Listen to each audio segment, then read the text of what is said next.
Saya masih berbincang bersama Bapak Kevin Jong, Direktur Utama PT Harapan Duta Pertiwi Tbk yang hari ini baru saja melakukan IPO di 24 Mei 2021 dan tadi kemudian sempat dibahas bagaimana sebetulnya dari perusahaan sendiri sudah memutuskan untuk mempublish 40% saham perusahaan kepada publik begitu. Ada optimisme yang luar biasa yang kemudian dijadikan dasar untuk mempublish persentase dari saham yang memang cukup agresif lah. Oke, secara market pasca melakukan IPO, Pak Kevin, apakah hanya tetap di domestik saja atau ada proyeksi untuk kemudian merambah pasar regional ataupun global? Saat ini sih domestik, Pak. Pak Wiji, karena pasar domestik kita sangat besar. Tapi kalau memang ada kesempatan kita untuk ekspor, ya kenapa tidak?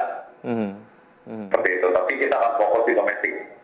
Oke, dari karakteristik market domestik apa sih yang kemudian Anda dan juga perusahaan baca, Pak Kevin, sehingga kemudian dapat memproduksi produk-produk yang memang diserap secara maksimal oleh market domestik? Ya, karena Indonesia ini, saya cukup sering keliling, Pak. Di daerah-daerah itu sangat berpotensi kalau Bapak pernah datang ke sana, Bapak melihat, oh ya Bapak bisa bilang bahwa Indonesia ini besar, ekonomi lokalnya aja sendiri sudah bisa mendukung untuk kehidupan masyarakat di sekitarnya. Dan itu masing-masing daerah unik, Pak. Dan punya kebutuhan masing-masing yang memang kita bisa masuk dari Sabang sampai Merauke. Besar sekali, Pak. Oke. Kira-kira begitu. Belum lagi ada target-target pertumbuhan yang dimiliki oleh setiap daerah karena mereka memiliki otonomi daerah yang kemudian pembangunannya akan cukup signifikan begitu ya. Oke, dari research and development tentu saja ada R&D yang dilakukan untuk teknologi lah agar kemudian secara produk yang diproduksi begitu ini akan cukup inovatif. Nah, setelah melakukan IPO, research and development ini nanti akan seperti apa, Pak Kevin? Apakah akan lebih intens atau seperti apa? Pastinya, Pak. Kita bisa IPO ini salah satu yang teknologi pasti saat ini sudah banyak komputerized, Pak. Khususnya di proses produksi ya. Wah, itu kita akan manfaatkan. 10 tahun terakhir ini perkembangan teknologi, komputer, teknik informasi itu semua kita manfaatkan, Pak. Tapi kita akan berfokus pada teknologi computerized yang sudah mesin, yang sudah computerized di dalam pabrik, Pak, untuk produksi.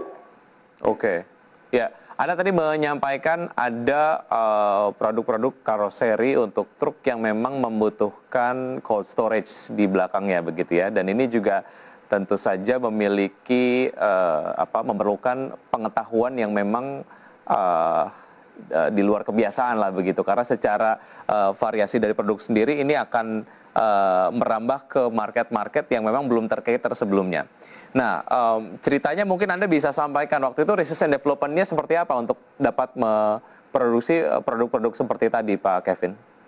Sekarang sih masih dalam proses development, tapi memang kita ada tim engineering, Pak, yang memang dari desainnya, dari speknya, semua kita rancang ya. Kemudian ya kita coba bangun, kita trial gitu. Kalau bisa, ya kita baru jual ke pasar. Kira-kira seperti itu, Pak. Oke. Kalaupun boleh kemudian membayangkan market regional lah setidaknya yang kemudian akan disasar oleh perusahaan begitu. Negara-negara mana yang nampaknya mungkin secara karakteristik dari produk yang dibutuhkan kurang lebih sama lah seperti market domestik, karena perusahaan juga cukup terbiasa untuk memproduksi kebutuhan untuk market domestik. Negara-negara mana yang nampaknya ini cukup potensial nih, kalaupun memang satu hari nanti memutuskan untuk ekspansi ke segmen regional? Paling dekat negara tetangga yang pernah lepas dari kita yaitu Timor Leste, Pak. Apa yang Anda baca dari Timor Leste, Pak Kevin? Ini mirip kita semua, Pak, karena pernah bagian dari kita. Jadi memang kebutuhan, kemudian dia punya proses pembangunan, barang-barang yang dibutuhkan juga mereka percaya, karena kan sudah dipakai oleh negara kita dan memang saudara kita lah istilahnya ya Pak. Jadi memang itu paling dekat yang akan kita sasar. Baik. Selain kualitas, indikator harga juga dijadikan pertimbangan utama sebelum konsumen memutuskan untuk melakukan pembelian lah ya, untuk produk-produk yang perusahaan produksi begitu. Nah, apa yang dilakukan agar kemudian secara kualitas baik, tapi secara harga juga tetap kompetitif, Pak Kevin? Di tengah beberapa dinamika seperti yang kemudian tadi Anda sampaikan ketika jeda, bahwa ada keterbatasan bahan baku yang kemudian juga demand-nya tinggi, tapi bahan bakunya terbatas sehingga harganya melambung.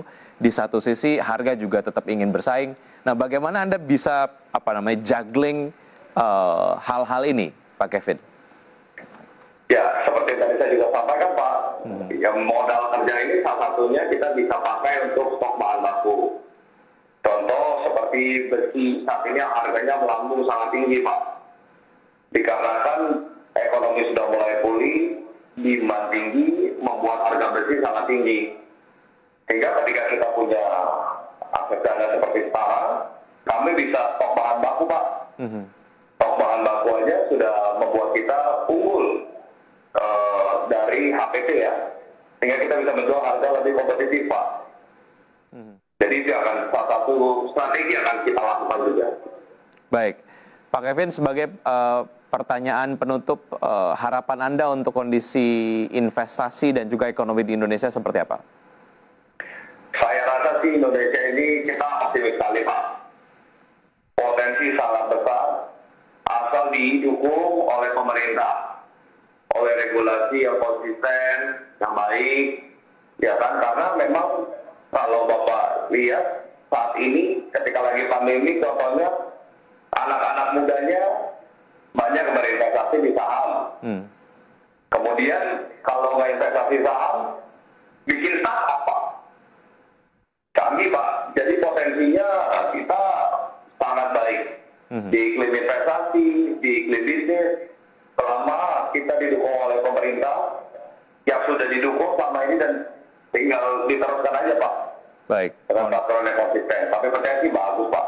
Ya, konsistensi kebijakan itu yang kemudian menjadi modal utama untuk teman-teman usaha sendiri melakukan proyeksi bisnis ke depan begitu ya. Baik Pak Kevin, terima kasih sudah bergabung bersama kami di Market Review. Sukses selalu untuk Hope dan sampai jumpa. Thank you Pak Wiki. Ya, dan